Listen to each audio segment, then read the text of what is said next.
Hello student, मैं engineer Deepak Sharma Drona classes के digital platform पर आपका हार्दिक स्वागत करता हूं। और आज हम बात करने वाले हैं लैब असिस्टेंट को लेकर के, प्रयोगशाला सहायक की जो वैकेंसी आई हुई है उसको लेकर के बात करेंगे। सबसे पहले मैं स्टार्ट करता हूं सब्जेक्ट से रिलेट करते हुए और आपके जो है सिलेबस से रिलेट करते हुए बातों से मैं स्टार्ट करूंगा। तो देखिए, आपके जो फिजिक्स की बात करें तो फिजिक्स में आपके 10 चैप्टर हैं। कितने चैप्टर हैं आपके? 10 चैप्टर हैं। और इन 10 चैप्टरों में से 4 चैप्टर 11th के हैं। इनमें से 4 चैप्टर आपके किसके हैं? 11th क्लास के हैं।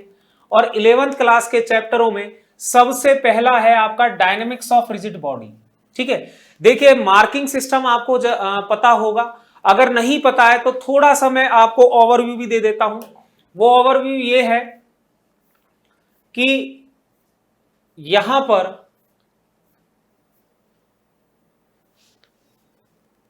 जरा आप अगर देखें इसकी स्कीम को, तो यहां पर आपके 2 पेपर होने हैं, जिसमें फर्स्ट पेपर में आपका कंप्लीट जीके है, ठीक है, और साथ में आपके साइकोलॉजी है, जिसमें आपके प्रश्नों की संख्या 100 होगी, अंक 200 होंगे और 2 घंटे का पेपर होगा। फर्स्ट पेपर आपका कंप्लीटली जीके का होने वाला है, जिसमें आपकी जीके का पोर्शन आ गया। इसमें राजस्थान की जीके भी है, प्लस वर्ल्ड और इंडिया दोनों की है, प्लस करंट अफेयर भी है आपके पास। ठीक है जी। और एजुकेशनल साइकोलॉजी यानी कि मनोविज्ञान भी आपके पास है। तो यहां पर फर्स्ट पेपर में आपके 100 प्रश्न होंगे जो 200 नंबर के होंगे और टाइमिंग होगा आपका 2 घंटे का।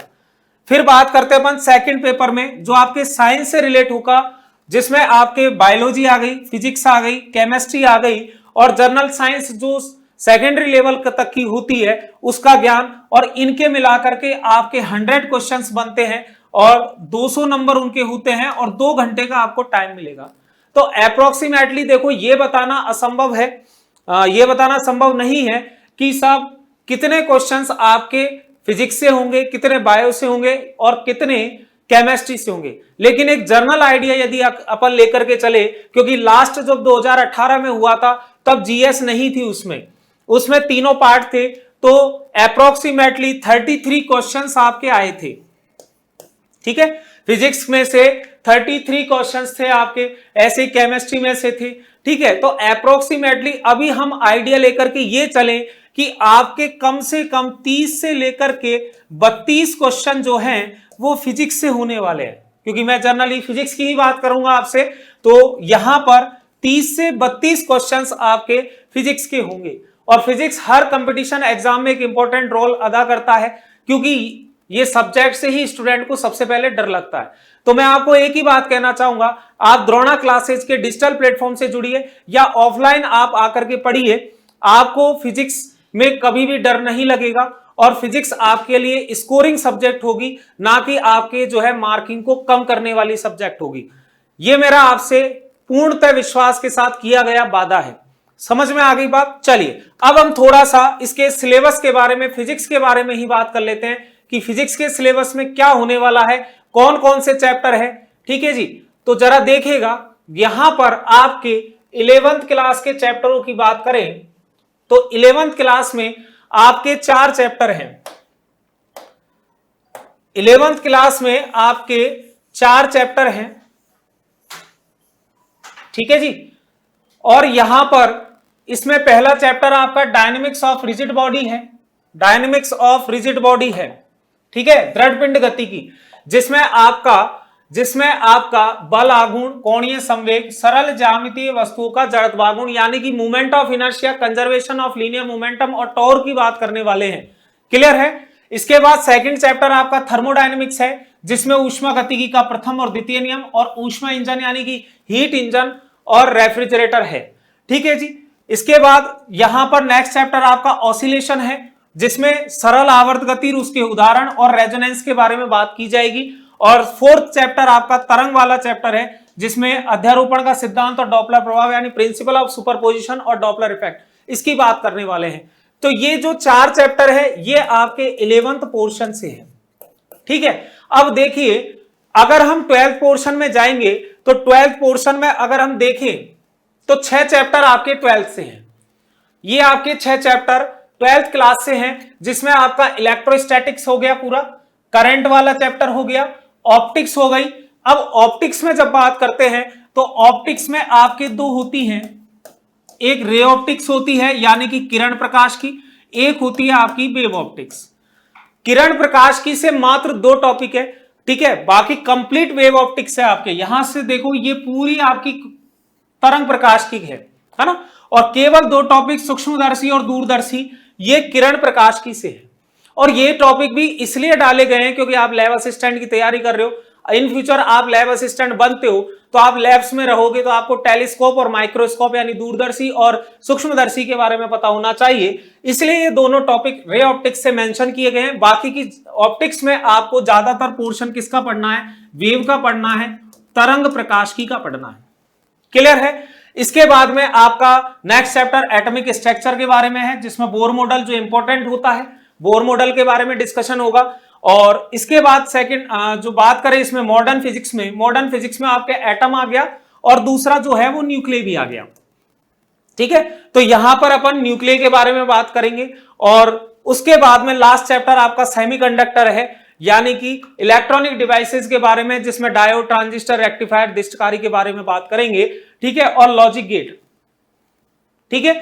तो इस तरीके से आपके 12th क्लास के कितने चैप्टर हैं, 6 चैप्टर। और आपको फिजिक्स में ओवरऑल कितने चैप्टर पढ़ने हैं, फिजिक्स में पढ़ने हैं आपको 10 चैप्टर।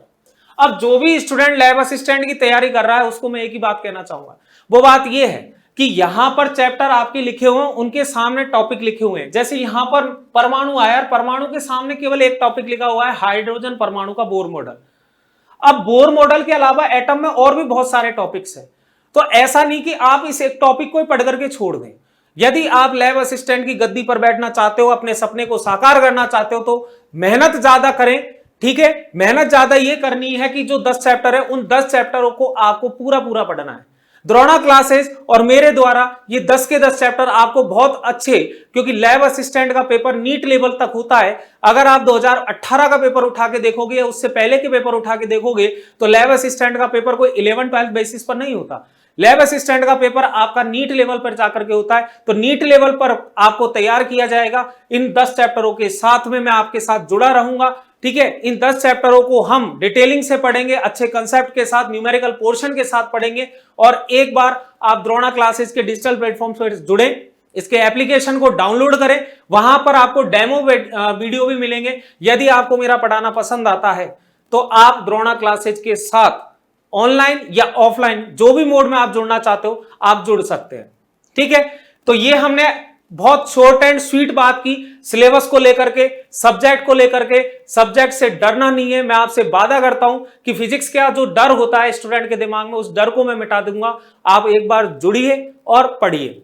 रही बात मेरे पर्सनल एक्सपीरियंस की और मेरे इंट्रोडक्शन की, तो वो भी मैं थोड़ा सा आपको बता देता हूं, ठीक है। मेरा नाम इंजीनियर दीपक शर्मा है,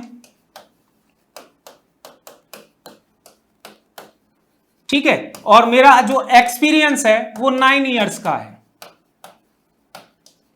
ठीक है जी। नाम इंजीनियर दीपक शर्मा है और एक्सपीरियंस जो है वो मेरा 9 इयर्स का है। इस 9 इयर्स के एक्सपीरियंस में मैंने 6 साल आईआईटी नीट को डील किया, जहां पर मैंने आईआईटी एडवांस तक और नीट में कई हजारों बच्चों को मैंने सेलेक्ट कराया। उसके बाद मैंने ठानी कि ये तो एक सेगमेंट हुआ, उसके बाद जहां भी जिस सेगमेंट में फिजिक्स आती है उस कोर्स में मैं पढ़ाऊंगा। और फिर उसके बाद मैंने डिफेंस के सेगमेंट में, इसके बाद एग्रीकल्चर सेगमेंट में, इसके बाद ग्रेड, लैब असिस्टेंट, मतलब जहां भी फिजिक्स आती है उन सारे सेगमेंटों को कवर किया है। तो मैं आपको विश्वास दिलाता हूं पूरा कि आप यदि द्रोणा के डिजिटल प्लेटफॉर्म से जुड़ते हो, ऑनलाइन या फिर ऑफलाइन मोड में भी आप जुड़ते हो, तो आपको बहुत अच्छी नॉलेज मिलने वाली है। द्रोणा क्लासेज एक राजस्थान का साइंस के क्षेत्र में उभरता हुआ संस्थान है जो रिजल्ट ओरिएंटेड काम करता है। तो स्टूडेंट्स देर नहीं करनी, क्योंकि हमारे पास समय कम है और पढ़ने के लिए चीजें बहुत है। तो जल्दी से जल्दी डिसीजन लीजिए, आप द्रोणा क्लासेज की एप्लीकेशन को डाउनलोड करें और डाउनलोड करने के बाद अगर ऑनलाइन आप पढ़ना चाहते हैं तो ऑनलाइन कोर्स परचेज करें डेमो वीडियो देखने के बाद में। और यदि आप ऑफलाइन जुड़ना चाहते हैं तो एक बार आप द्रोणा क्लासेज से ऑफलाइन मोड में जयपुर में आकर के पढ़ सकते हैं। इन्हीं कम शब्दों के साथ मैं आपसे विदा लेना चाहूंगा। जय हिंद, जय भारत।